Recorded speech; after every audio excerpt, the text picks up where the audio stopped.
İşte bu andır. Li Tirkiye atmosfera hilbijartinê li her deverê jiyanê xwe dide xuya kirin. Tax, Kolan û qadên bajarên Tirkiye ji ber al, flama, stand û wêneyên namzetan û partiyan weke qadên festîvalê ne. Partî û namzet ji bo ku dengên xwe bigihînin berbijêran, di standên xwe de bi dengekî bilind muzîkê vedikin û xebetkarên van partiyan belavokan belav dikin ku li ser van belavokan weadên hilbijartina hene. Stenbol û qadên Stenbolê jî bi heman awayî hatine xemilandin û partiyên siyasî li van qadan xebatên xwe dimeşînin.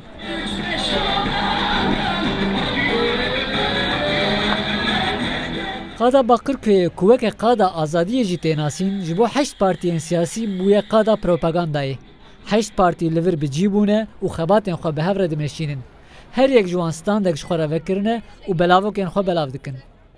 Sabah saat neheti vedi hatta heşte şeven vedene hem kapato seçim ediki hem vedi propaganda diki belavugo belav dikine vedi milleti vedeci halkı vedeci gelek evliye dedeme ilgiye dedeme Bakırköy'ci durumuma boşa herkes Müslüman, Alevi, Türk herkes destek dedeme.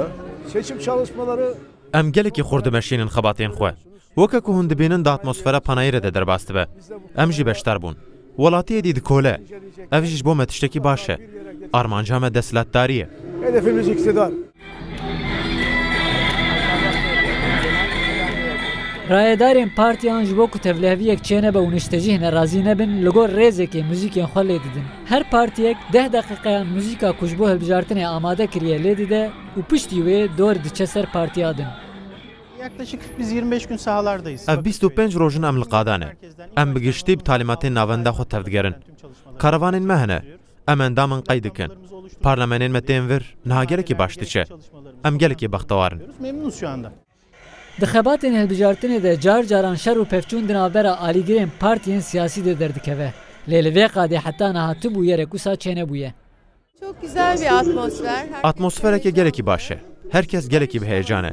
Keş û hewaya aştî heye. İnşallah wiha berdewam bike. Wê CHP bibe partiya yekemîn. Xebatên me baş diçin. Çalışmalar çok güzel gidiyor. Çapemeniya Tirkiye li gel Partiya Dad û Geşepêdan AK Partiyê, Partiya Geliya Komarî CHP û Partiya Tevgera Netewperest MHP cî dide xebatên Partiya Demokratîk ya gelan HDP jî.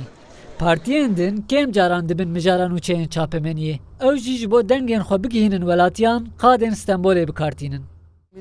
Me weke Partiya Yekîtiya Mezin BBP bi Partiya Saadetê re îtifaq çêkir. Gelan ev îtifaq pejirandine. İnşallah me bendê derbas bikin. Li gel ku em pera didin jî ji ber ku hikûmet naxwaze çapemeniya ambargo daniye ser me.